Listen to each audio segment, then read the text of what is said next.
കാറിൽ സഞ്ചരിച്ച യുവതിയെ മറ്റൊരു വാഹനത്തിൽ പിന്തുടർന്നെത്തിയ ഭർത്താവ് നടുറോഡിൽ തീ കൊളുത്തി കൊലപ്പെടുത്തി. കൊല്ലം ചെമ്മാൻമുക്കിലായിരുന്നു നാടിനെ നടുക്കിയ സംഭവം.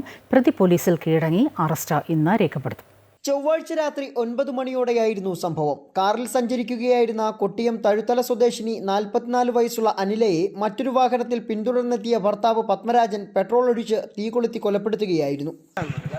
ഞാൻ കട അടച്ചിട്ട് പോകുമ്പോൾ എന്ന് വെച്ച് കഴിഞ്ഞാൽ 10-10:30 മണിയായി. 10:30 മണിക്ക് ഞാൻ കട അടച്ചിട്ട് പോകുന്ന വരെ ഇവിടെ ഒരു പ്രശ്നമില്ലായിരുന്നു. ഈ കട തുറന്നിരിക്കുകയായിരുന്നു. അത് കഴിഞ്ഞതിന് ശേഷമാണ് ഈ സംഭവം. അവർ എന്തോ ഫാമിലി പ്രോബ്ലംസ് ആണ്. അനില 1 മാസം മുമ്പ് സുഹൃത്തായ ഹനീഷിനൊപ്പം ആശ്രാമത്തെ സ്വകാര്യ ആശുപത്രിക്ക് സമീപം ബേക്കറി തുടങ്ങിയിരുന്നു.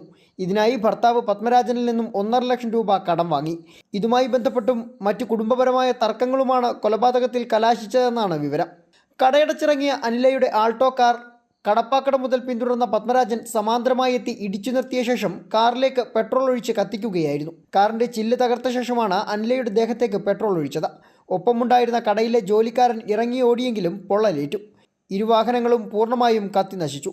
പെട്രോൾ കൊണ്ടുവന്ന ബക്കറ്റ് പോലീസ് കണ്ടെത്തി. സംഭവശേഷം ഭർത്താവ് പത്മരാജൻ കൊല്ലം ഈസ്റ്റ് പോലീസിൽ കീഴടങ്ങി. അനിലയുടെ മൃതദേഹം മോർച്ചറിയിലേക്ക് മാറ്റി. പോലീസ് കേസെടുത്ത് അന്വേഷണം ആരംഭിച്ചു. അമൃത ന്യൂസ്, കൊല്ലം.